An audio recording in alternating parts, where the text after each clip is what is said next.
a des enfants qui physiquement sont en plein développement et que parfois on surcharge déjà dans les clubs à coup de 3-4 séances par semaine sur des garçons qui ont 10 ans, 11 ans. Si en plus vous y rajoutez des spécifiques, j'ai déjà vu même des jours de match. C'est-à-dire que l'enfant il a match le matin entre U10 et U13 et l'après-midi on lui rajoute une séance spécifique. Et moi, j'ai eu des cas où j'ai des parents qui m'ont dit qu'ils ont demandé à leurs enfants ce qu'ils voulaient pour Noël. Et en fait, la seule demande qu'avait fait l'enfant auprès de son papa, c'était qu'il arrête de le crier dessus à l'entraînement ou au match. J'ai même vu des entraîneurs, et c'est dramatique ce que je vais dire, mais j'ai même vu des entraîneurs imposer à des parents des compléments alimentaires à 9 ans, à 10 ans, pour pouvoir avoir une masse musculaire déjà plus importante. C'est réel, hein, ça s'est vraiment passé. Ils vont fermer les yeux sur toutes ces pratiques-là. Et puis il y a des gens, et c'est encore plus grave, qui voient leur propre intérêt. Et là, j'incrimine les responsables et les présidents, qui vont dire, OK, tu fais ce que tu veux, tu travailles avec telle personne, mais moi, à l'arrivée, si le gamin il réussit à signer un contrat ou quoi que ce soit, pense à moi, ou bien je sais pas comment ça se passe dans leur discours. J'ai vu aussi des responsables, dire à un moment donné stop. Ça se passe pas comme ça. On est une association, on a pour mission d'éduquer, de divertir, etc. Maintenant, voilà.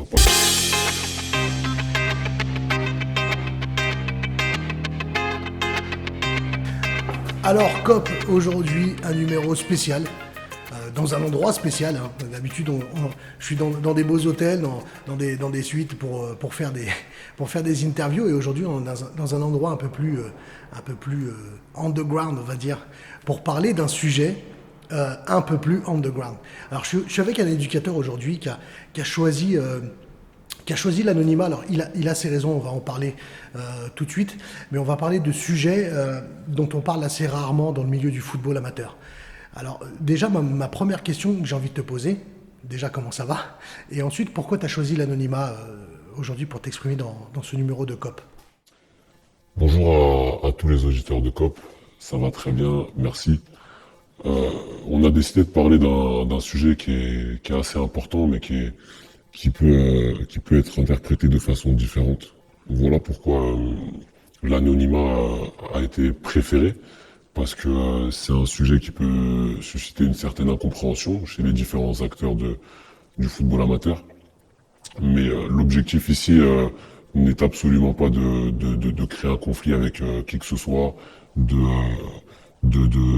créer quelque chose de négatif, des réactions négatives quant à tout ce qu'on va mettre en avant, ou du moins essayer, mais simplement d'essayer d'ouvrir les yeux sur certaines pratiques qui peuvent être néfastes ou négatives dans le développement du joueur, parce que je pense que notre rôle en fait concerne la finalité de notre rôle, c'est le développement de l'enfant. Faut pas oublier qu'on est dans de l'éducation quand on parle sur des jeunes. Donc voilà, l'objectif c'est vraiment d'ouvrir les yeux et de créer aucune polémique, aucun conflit. Il y a pas de nom à dire. D'accord, donc tu veux soulever des problématiques sans forcément dire de nom, mais voilà, il y a des choses qui tiennent à cœur. Alors, quand on parle d'acteurs du football, on est bien d'accord que tu es ici pour parler non pas que des éducateurs, mais aussi de la posture des parents, de la posture des joueurs, de la posture de l'ensemble du microcosme du football amateur.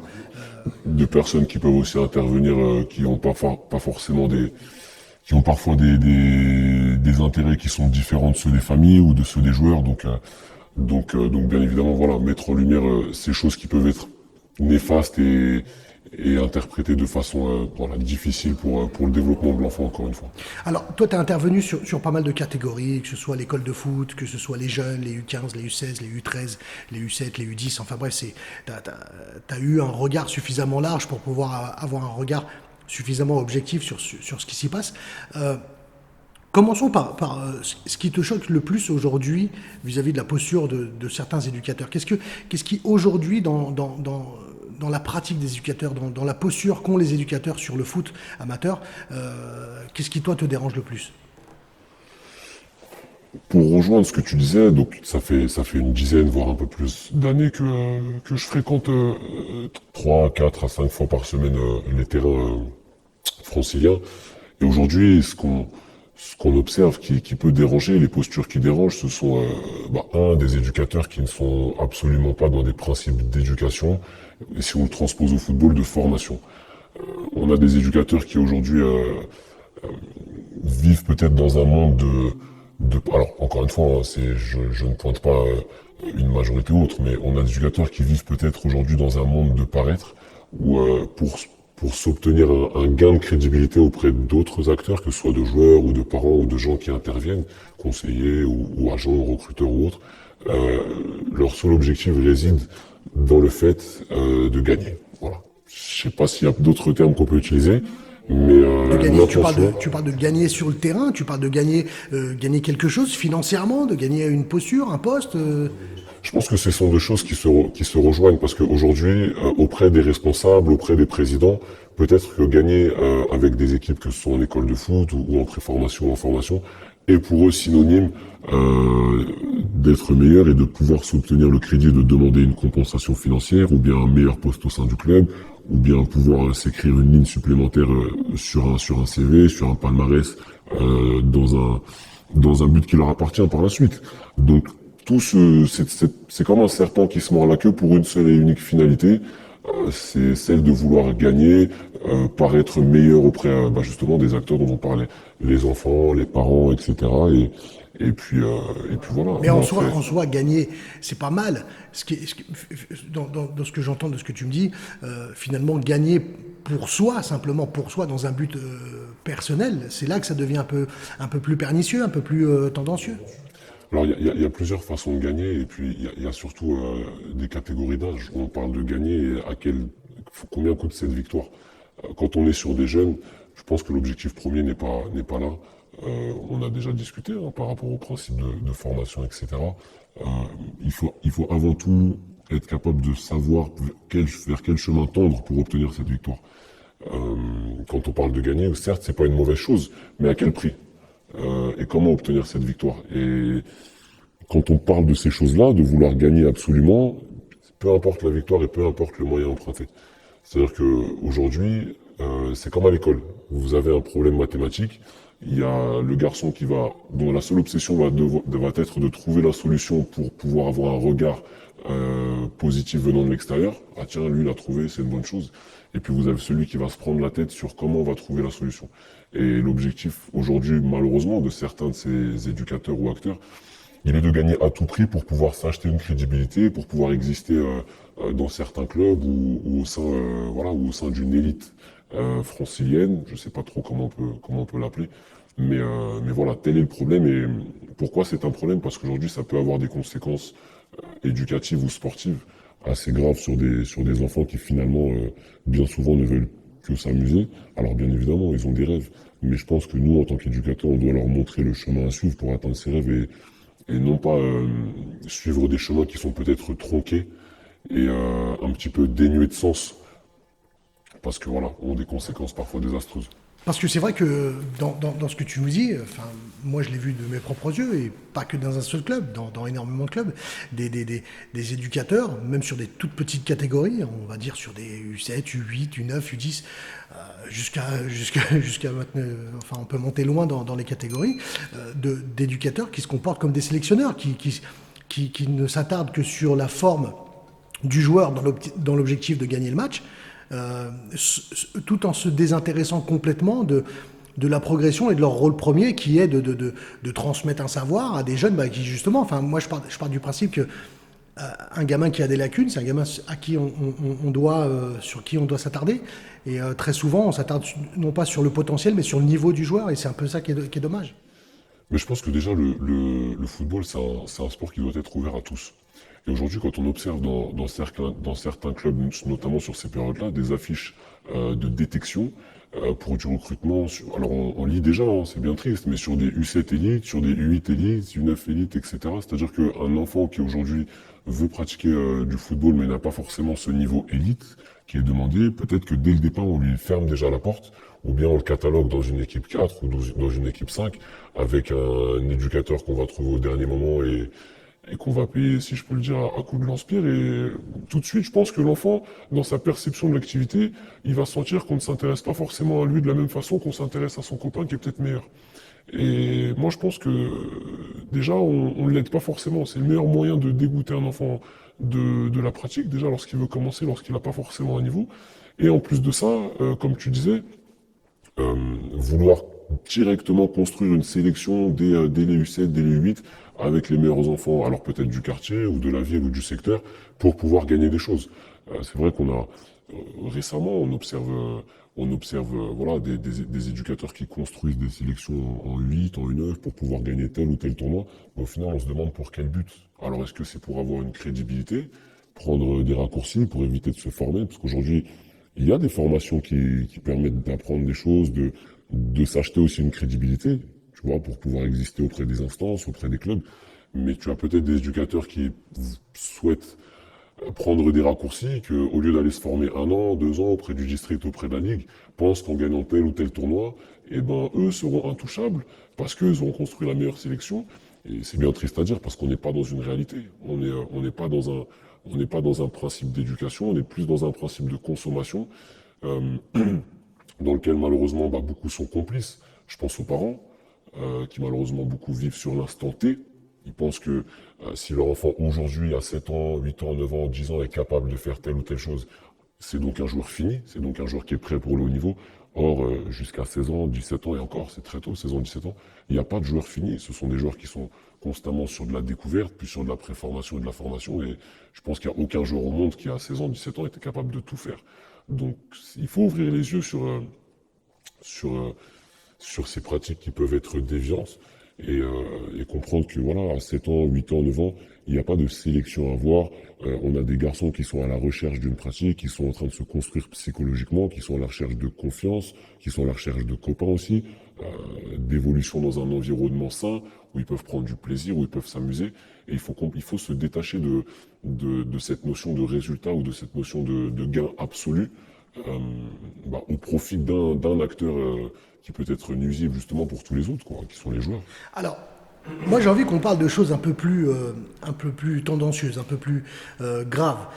Ces connexions, ces accointances entre justement certains éducateurs et certains, on va dire, bah, on va appeler les choses par leur nom, certains agents ou pseudo-agents qui en contrepartie de je ne sais quoi en nature ou, ou pas, vont pouvoir avoir un intérêt et complètement changer les données de la formation. C'est-à-dire que quand on est sur une formation U12, U13 et on a déjà des connexions avec un éducateur, avec un agent, qu'est-ce que toi t'en as vu et qu'est-ce que toi t'en penses?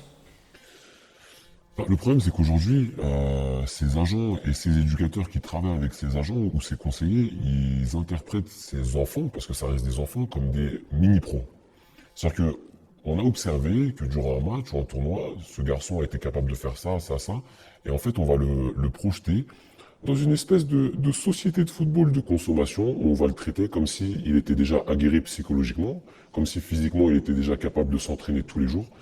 Et c'est désastreux parce que on va lui imposer de faire telle ou telle chose, on va lui imposer des cadences d'entraînement qui sont difficilement supportables à un certain âge.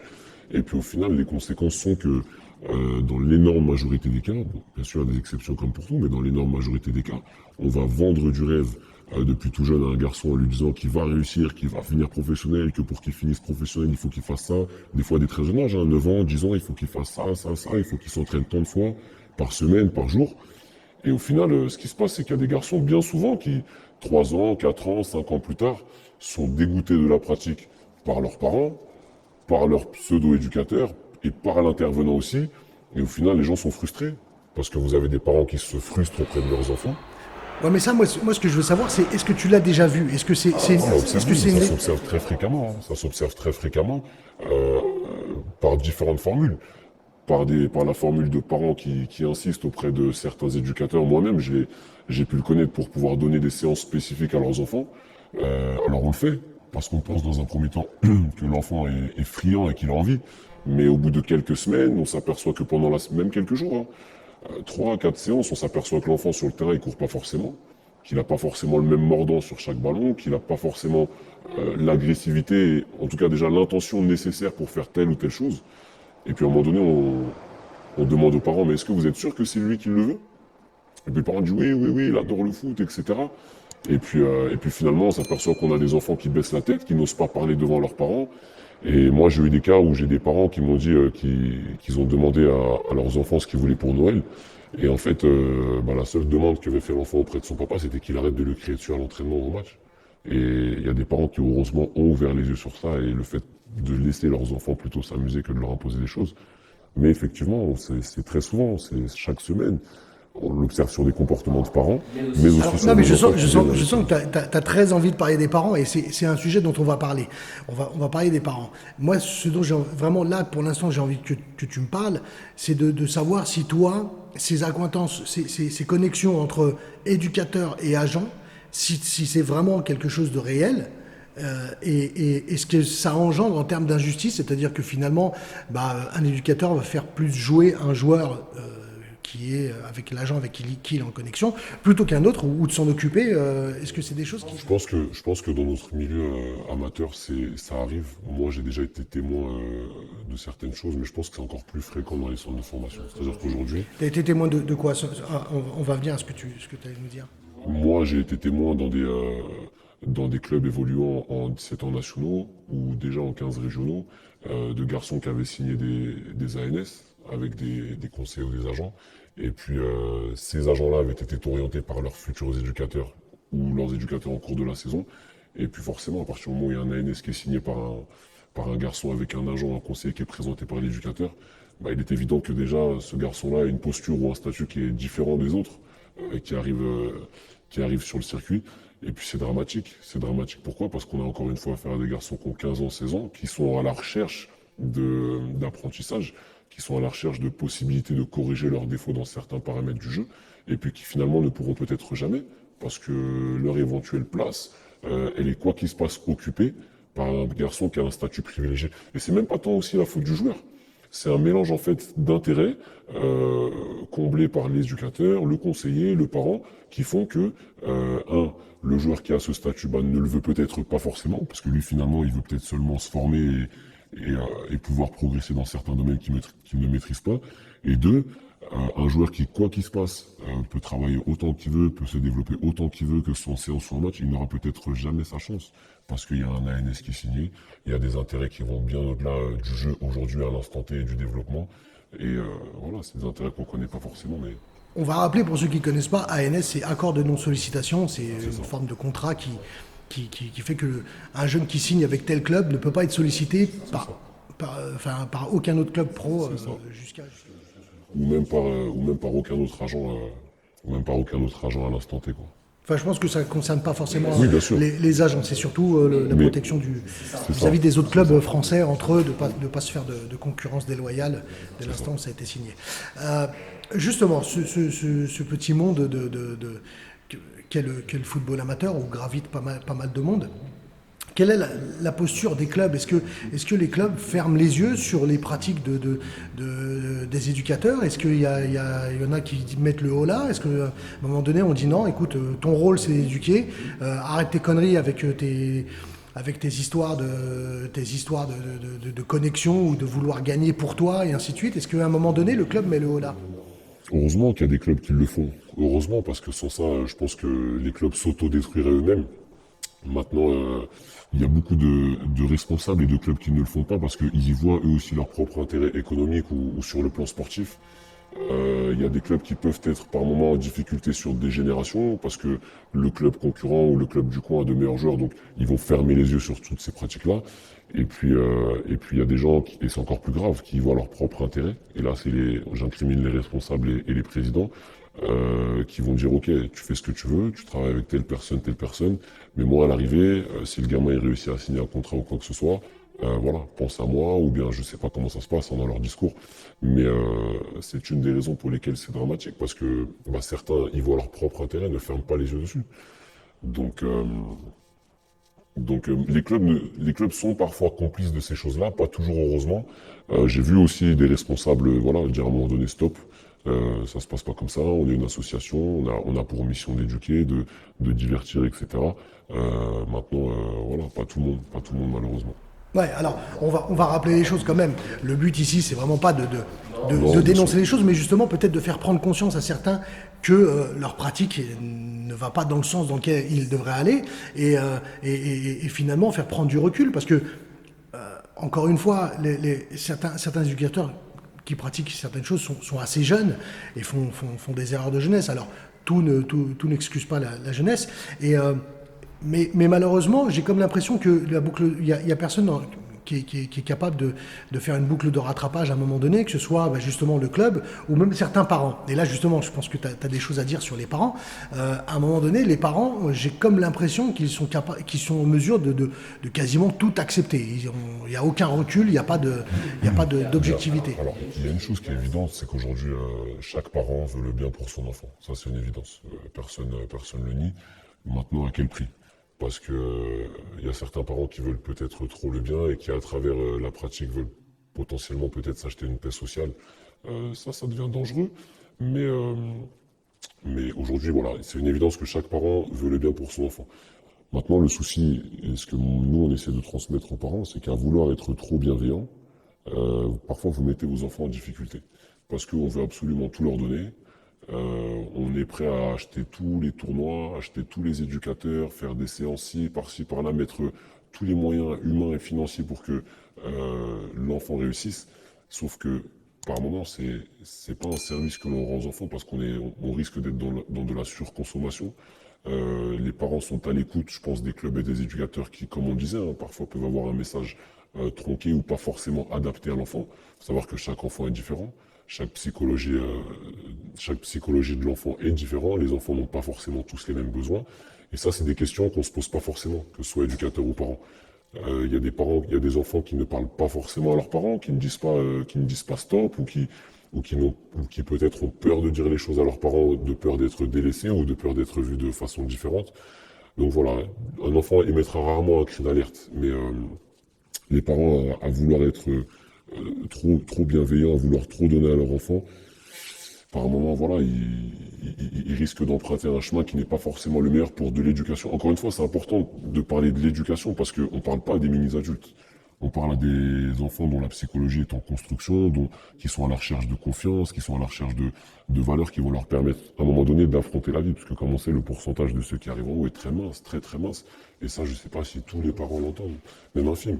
Et aujourd'hui, un grand nombre de parents se comportent comme si leurs enfants avaient déjà ce passeport et qu'on souhaitait inculquer peut-être 2 ou 3 détails qui manquent, alors à travers un tournoi à l'étranger, des fois même sur des temps scolaires, ce qui est très grave, parce que quel message on transmet.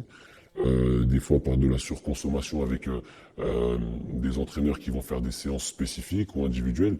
On a des enfants qui physiquement sont en plein développement et que parfois on surcharge déjà dans les clubs à coup de 3-4 séances par semaine sur des garçons qui ont 10 ans, 11 ans. Si en plus vous y rajoutez des spécifiques, j'ai déjà vu même des jours de match. C'est-à-dire que l'enfant il a match le matin entre U10 et U13 et l'après-midi on lui rajoute une séance spécifique.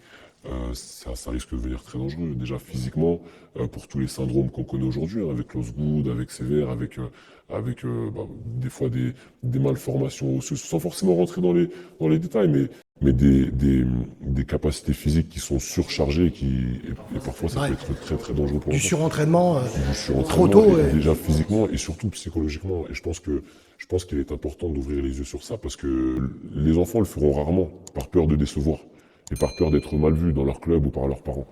Et on en arrive à des drames. Ouais, mais justement, à quel moment les parents peuvent être suffisamment lucides pour se dire que bon voilà, cette semaine, mon enfant a eu école toute la semaine, a eu trois séances plus du spécifique, que ce week-end, l'éducateur me donne rendez-vous à 7 heures du matin, un samedi matin, donc l'enfant va toujours pas se reposer, va rentrer très tard parce qu'il y a un tournoi. Et voire même, dans certains cas, avoir un tournoi le lendemain. On a déjà vu des enfants avoir 2 tournois dans la semaine. Et à quel moment le parent dit stop? Non. Bon, écoute, mon grand, t'es sympa, t'es un bon éducateur, t'es motivé, mais moi, je suis un père lucide, et là, c'est trop. La première chose, c'est de savoir ce qu'on veut pour l'enfant. Si effectivement on veut absolument à tout prix qu'il finisse en haut, je pense qu'il y a peu de parents qui diront stop. Et malheureusement, moi on en voit énormément, hein. Il y a peu de parents qui diront stop. Maintenant, si on veut avant tout transmettre une éducation saine et protéger l'enfant, il y a des signes qui ne trompent pas. Je pense que tout réside dans la connaissance de l'enfant. Il y a des signes qui ne trompent pas. Je pense qu'à la maison, il y a des signes qui ne trompent pas. Je pense que sur le terrain, Ça se voit très rapidement sur le terrain. À partir du moment où un enfant arrête de faire des efforts qui sont nécessaires au jeu, c'est-à-dire, quand je parle d'efforts, je parle principalement de courir, ou bien n'a pas la même agressivité sur tel ou tel procédé du jeu. Ce sont des signes qui sautent aux yeux, et à un moment donné, où l'enfant, voilà, indirectement, par du non-verbal, dit stop, en fait. Peut-être aussi avoir une posture un peu apathique, des enfants qui ne sourient plus. Des enfants qui ne sourient plus, des enfants qui sont peut-être un petit peu passifs, des enfants qui sont bien souvent en réaction, qui ne sont plus maîtres de leurs émotions, qui ont une gestion cognitive qui n'est pas forcément celle qui doit être présente à l'instant T au niveau du jeu. Ça se traduit par des choses toutes simples, hein. Des garçons qui sont en retard sur chaque ballon ou qui n'y sont plus parce qu'ils n'arrivent plus à réfléchir, parce qu'ils sont surdosés, surchargés. Et ça, ce sont des signes qui ne trompent pas. Et aujourd'hui, l'éducateur, s'il a cette posture d'éducateur, il doit être le premier référent auprès des parents sur ces signes-là. On l'a déjà fait, hein, à un moment donné, aller voir des parents et dire, écoutez, là, je ne sais pas s'il a une pression trop importante, mais il n'y est plus. Il n'y est plus, en fait. Donc, est-ce que c'est vous? Est-ce que c'est non? Est-ce qu'il y a peut-être beaucoup d'entraînement? Et il y a des enfants qui, heureusement, parlent quand on leur pose la question. Mais en tout cas, pour un parent, il y a des signes qui ne trompent pas. Et je pense qu'il faut être vigilant sur ces signes-là. Le comportement à la maison, le comportement à l'école, très important aussi. On a des parents qui nous contactent et qui nous disent non, il n'y arrive plus. Il a perdu, sur sa moyenne, il a perdu 1 point, 2 points au niveau du comportement. Pareil, on ressent une baisse. Peut-être prendre rendez-vous avec le collège, peut-être aussi, et c'est des choses que moi j'encourage à faire les éducateurs parce qu'on est dans une mission commune, contacter les conseillers principaux d'éducation ou les professeurs pour voir si effectivement le travail commun qu'on fait sur le garçon, est-ce qu'il est efficace ou bien est-ce qu'à un moment donné il y a un souci. Mais quoi qu'il se passe, voilà, l'enfant ne communiquera rarement par du verbal. Ça se traduit plus par des signaux sur le terrain, à la maison ou bien à l'école. Ces choses-là, on entend tout et n'importe quoi, tout et son contraire. On a même des parents qui sont capables de parfois investir beaucoup d'argent sur leurs enfants, de payer des éducateurs, de payer des gens. Est-ce que clairement un enfant de 12 ans a besoin de toute une logistique autour de lui pour vraiment s'épanouir footballistiquement, de devenir un joueur, quand on sait que des grands joueurs se sont développés sans tout ça, hein, en jouant dans leur quartier la plupart du temps et en faisant 1 à 2 séances par semaine, quoi. Donc, Je pense que tout est une question d'équilibre en fait. Chaque enfant réagit différemment. Maintenant, est-ce qu'il a besoin de toute cette logistique? Je pense pas, parce que tu l'as souligné, et bon nombre ont réussi sans toutes ces choses-là. Il y a des gens, il y a des joueurs de football professionnels qui ont réussi avec 2, 3 séances par semaine grand maximum, mais en s'amusant. En s'amusant, c'est-à-dire qu'ils avaient leurs séances au sein de leur club où il y a tout de même un cadre, mais ils avaient aussi leurs petits moments dehors avec leurs copains, où ils allaient faire du vélo, où ils prenaient un ballon, où ils s'improvisaient 2 buts de foot avec un pull ou peu importe quel morceau de bois pour s'amuser. Et je pense qu'elle est là la réalité que les gens oublient, c'est que c'est avant tout un amusement pour les enfants qui ont 12 ans, qui ont 13 ans. On a tous eu cet âge-là. Quand on jouait à l'époque au foot à cet âge-là, on s'imaginait dans un stade, on s'imaginait tirer, on s'imaginait célébrer notre but. Et je pense que c'est ça l'essence même, tu vois, c'est de vivre des émotions. Et l'émotion, c'est quelque chose qui est important. Il faut faire attention à cette émotion et il faut développer cette émotion chez l'enfant. Il n'y a pas forcément besoin de le surcharger de telle ou telle chose. Aujourd'hui, un enfant qui a 10 ans, 11 ans, 12 ans, 13 ans, des matchs dans sa vie, il va en jouer encore plus de 500. Tu vois, que ce soit des matchs officiels ou avec les copains, il va en jouer des dizaines, voire des centaines. Et quand tu as des parents qui réagissent sur l'instant T en disant, tiens, mon fils aujourd'hui, il a eu 3 face à face, 3 fois il a tiré 3 fois au-dessus, à côté, nanana, je vais lui prendre un entraîneur pour qu'il apprenne à cadrer. Non, c'est pas comme ça. Des matchs, il va en jouer, il va se corriger, il a du temps, il faut laisser le temps. Mais de toute façon, c'est un principe éducatif. Un enfant, il faut être capable de l'écouter. Et il faut surtout lui laisser le temps de se développer. Et s'il ne se trompe pas, comment il peut se corriger? Je pense qu'aujourd'hui, la meilleure façon d'apprendre quelque chose, c'est d'abord de se tromper en faisant cette chose. Si on ne se trompe jamais, on peut difficilement se corriger. Donc, sur ces catégories-là, U8, U9, U10, U11, il n'y a pas besoin d'aller forcément chercher la performance extrême dans l'instant T. L'enfant a besoin de se tromper pour pouvoir se corriger. Il ne faut pas oublier qu'il y a des garçons, il y a des garçons qui à 15 ans, 16 ans jouaient dans des équipes B, ne jouaient même pas au niveau régional, qui ont fini au haut niveau. Il y a des garçons, et on en connaît un bon nombre, hein, qui n'ont même pas connu de centre de formation. C'est dire l'importance de pouvoir laisser le temps et surtout de pouvoir laisser l'autonomie et la responsabilisation à l'enfant de pouvoir se construire lui-même et non pas de lui imposer des choses dont il n'a pas forcément besoin. Quel enfant aujourd'hui, lorsque son papa ou sa maman lui dit tiens, je vais te prendre des cours de foot particuliers avec un entraîneur, t'inquiète pas, nanana, quel enfant va dire non? Bien sûr que l'enfant va dire oui parce que lui il va percevoir la finalité qu'est le jeu, qu'est l'amusement avec un ballon, mais ce n'est pas forcément lui rendre service pour les raisons dont on citait tout à l'heure, surcharge physique, psychologique, et puis aussi un message qui est tronqué, parce que bon nombre d'acteurs sont malheureusement aujourd'hui dans une perception qui n'est pas la réalité. Je parlais tout à l'heure de, euh, de pratiques élitistes en U8, en U9. Moi aujourd'hui quand je vois des personnes qui organisent des championnats qui sortent de la législation FFF, mais qui sont des championnats où il faut payer pour s'inscrire sur des groupes WhatsApp, etc. Ah oui, bah, ça commence doucement à exister. Ça commence doucement à exister. C'est-à-dire que ce sont des équipes qui ne s'inscrivent pas dans leur critérium départemental ou régional, mais qui se font un championnat déjà en dehors justement de ces critériums départementaux ou régionaux. Parce que voilà, je sais pas, ils veulent peut-être mettre d'autres choses en avant ou ils ne veulent peut-être pas affronter le club du coin qui est moins bon. Parce qu'il n'y a pour eux pas d'intérêt, non, ils veulent affronter directement les meilleurs clubs pour. Il y a un dénigrement justement de ce type d'éducateur vis-à-vis des équipes, on va dire, lambda. C'est-à-dire qu'il y a vraiment aujourd'hui des éducateurs qui se disent moi je fais partie du gratin, je ne joue que contre les grosses équipes, voire même contre les équipes pro, parce que maintenant aujourd'hui un tournoi où il n'y a pas d'équipe pro, on a l'impression que c'est quasiment pas un tournoi. Ces éducateurs-là sont vraiment, vraiment, existent vraiment. Seulement ils existent, mais moi j'incrimine un petit peu les responsables, les présidents et peut-être aussi. Alors, je vais pas incriminer les districts, mais je pense qu'aujourd'hui, les formations qui sont dispensées par les districts, elles devraient être un petit peu plus restreintes sur les comportements dans la vie active d'un éducateur dans son club.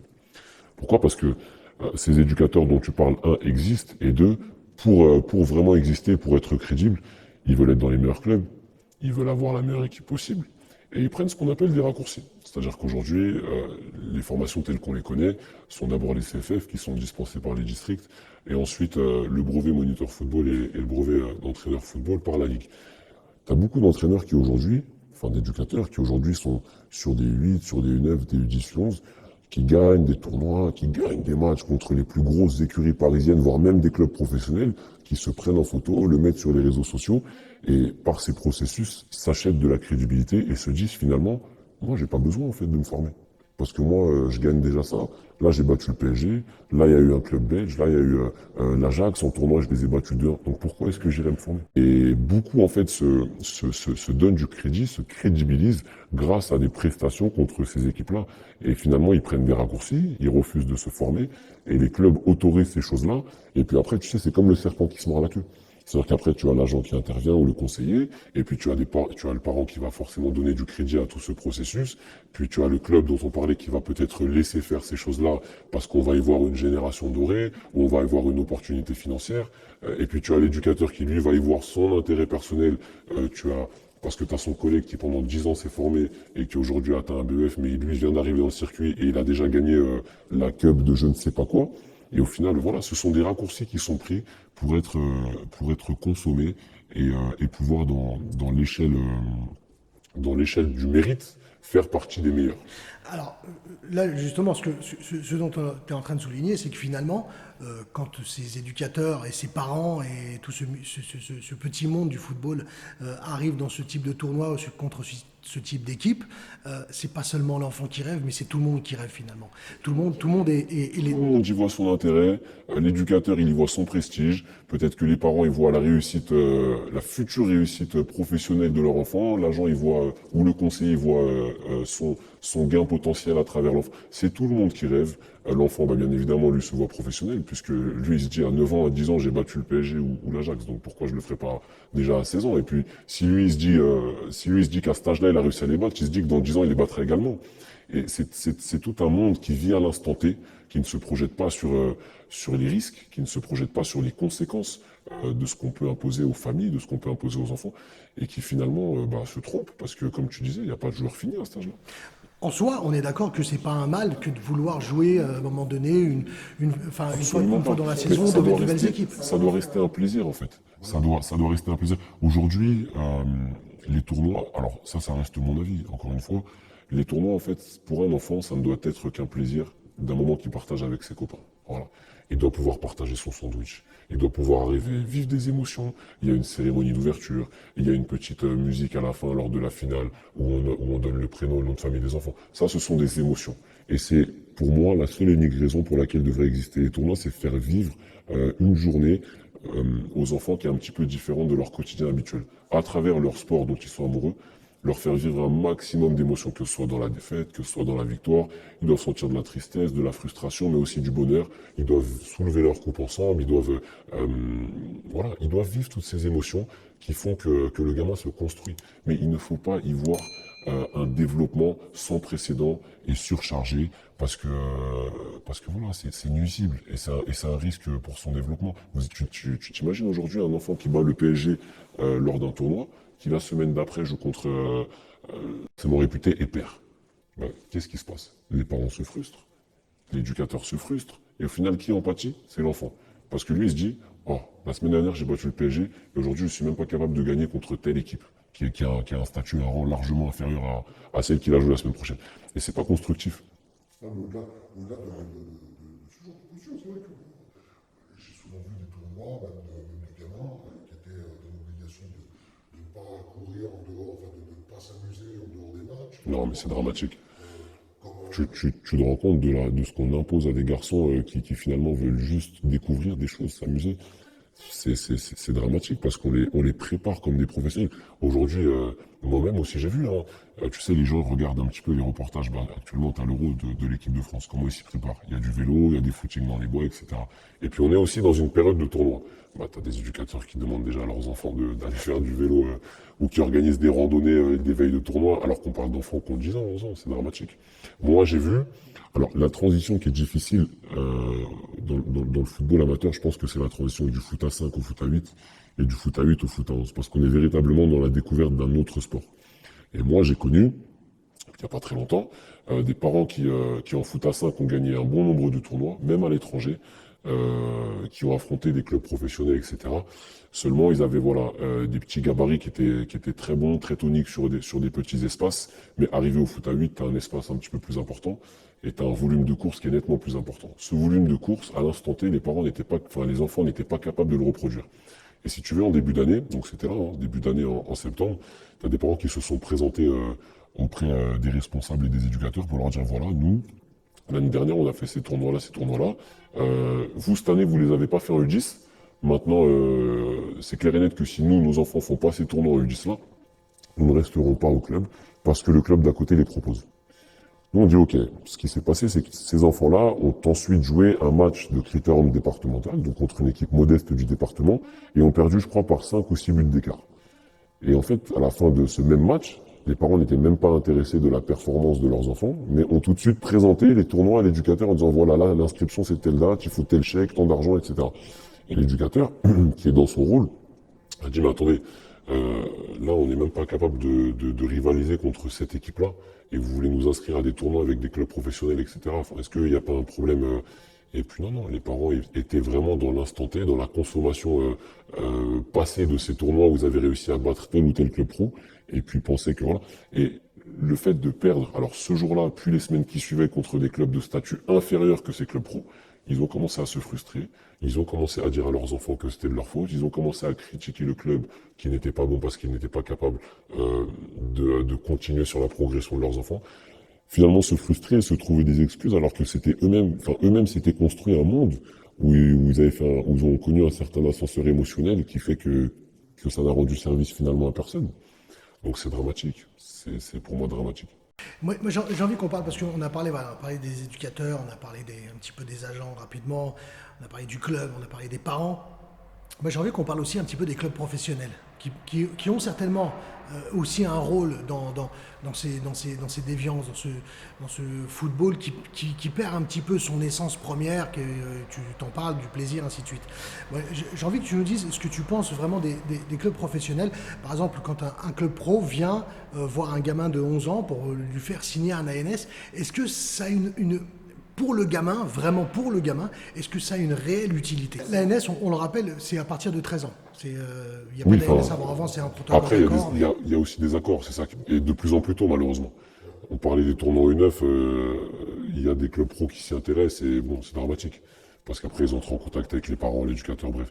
Mais vous avez des garçons donc, qui signent des ANS à 13 ans, et puis qui après arrivent au centre à 16 ans, et qui ont des comportements qui sont différents. Qui ont perdu leur prédisposition ou qui entre-temps ne se sont pas adaptés à ce qui se faisait autour et puis restent au centre 1 an, 2 ans, 3 ans. Après ça, on les met à la porte comme... on les consomme, quoi. On les consomme, ils n'ont pas été bons à l'instant T. On a un autre qui est arrivé à 16 ans qui était meilleur. On les met à la porte et durant ces 3 années, entre le moment où il signe son ANS et le moment où il rejoint le centre, on lui a vendu du rêve. Il a été présenté dans son club comme le joueur qui a signé, d'autant plus avec tout ce qui se fait aujourd'hui sur les réseaux sociaux.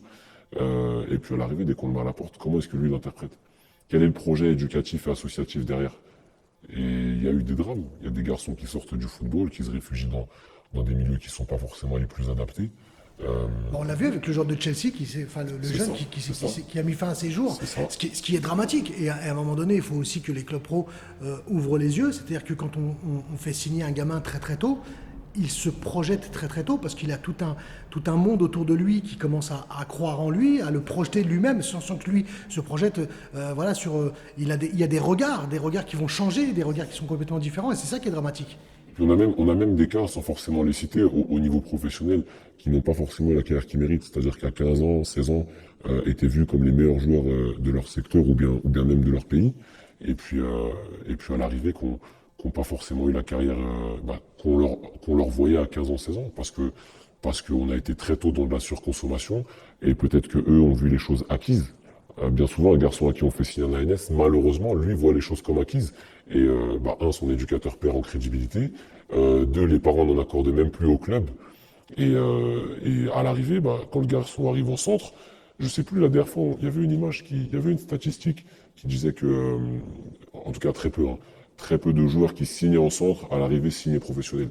Et bon nombre justement qui arrivaient plus tard en centre et qui même pour certains ne passaient pas par les centres signés professionnels.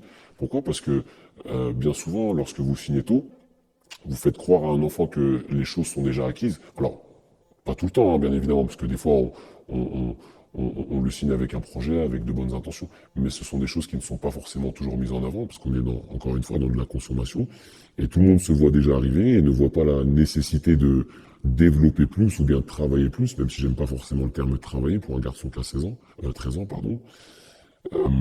Et puis on en arrive à des échecs. Et au final, c'est de la frustration qui s'accumule et ça a des conséquences, comme tu disais, des garçons à qui on a vendu du rêve, des parents à qui aussi on a vendu du rêve financier.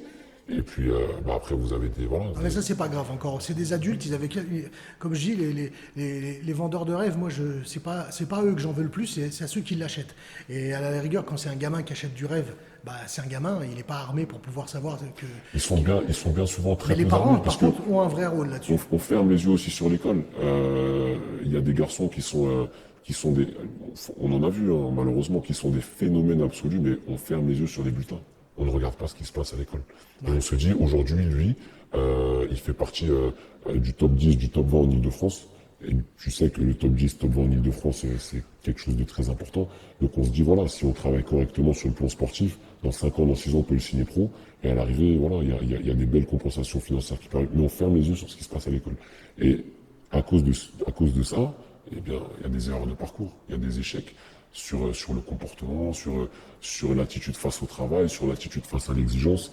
Et il y a bien souvent des drames. On reste des personnes, mais il y en a énormément qui sont passés par des centres, qui ont eu des gros problèmes de comportement en centre, qui après ont été mis à pied, si on peut le dire comme ça, qui ont été virés par les centres, qui ont été réengagés par d'autres centres, parce qu'effectivement, sur le terrain, ils ont des aptitudes qui sont largement en avance par rapport à leur âge.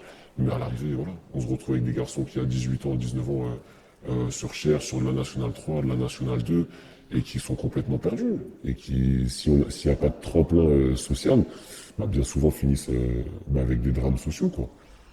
Ouais. Ça existe et il faut ouvrir les yeux sur ces choses-là. Et c'est en lien avec ce dont on parlait tout au début.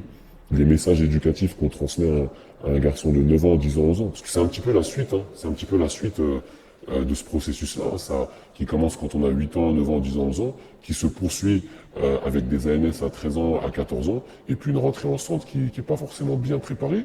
Euh, la dernière fois, j'ai lu un documentaire qui disait qu'il y a des centres de formation en Angleterre déjà, où il y a des préparateurs mentaux qui, dès 15 ans, 16 ans, travaillent déjà avec les enfants sur la préparation à l'avenir professionnel.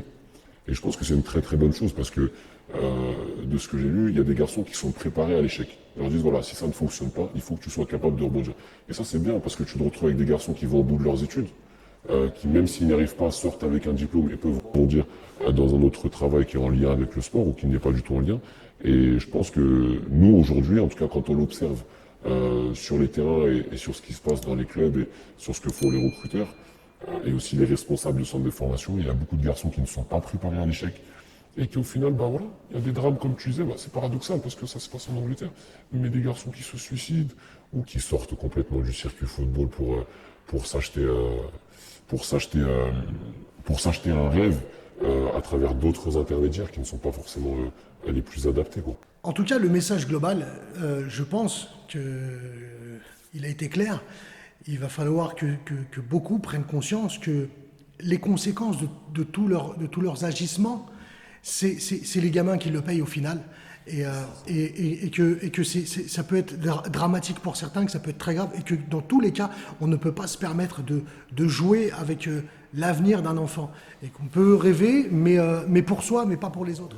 Notre activité, nous, alors je me positionne en tant qu'éducateur, notre activité en tant qu'éducateur, l'activité des parents autour de leurs enfants et l'activité des professionnels de l'orientation, si je peux le dire comme ça, je parle de conseils et d'agents, notre activité réside quoi qu'il se passe autour du joueur, quoi qu'il se passe. C'est-à-dire que sans joueur aujourd'hui, nous, on peut pas travailler. Donc le joueur est le centre de tout. Ce qu'il ne faut pas oublier, comme tu disais à juste titre, c'est que chacun de nos agissements et de nos intérêts peut porter préjudice à un enfant qui finalement se développe, qui finalement se recherche, qui finalement est en cours d'éducation.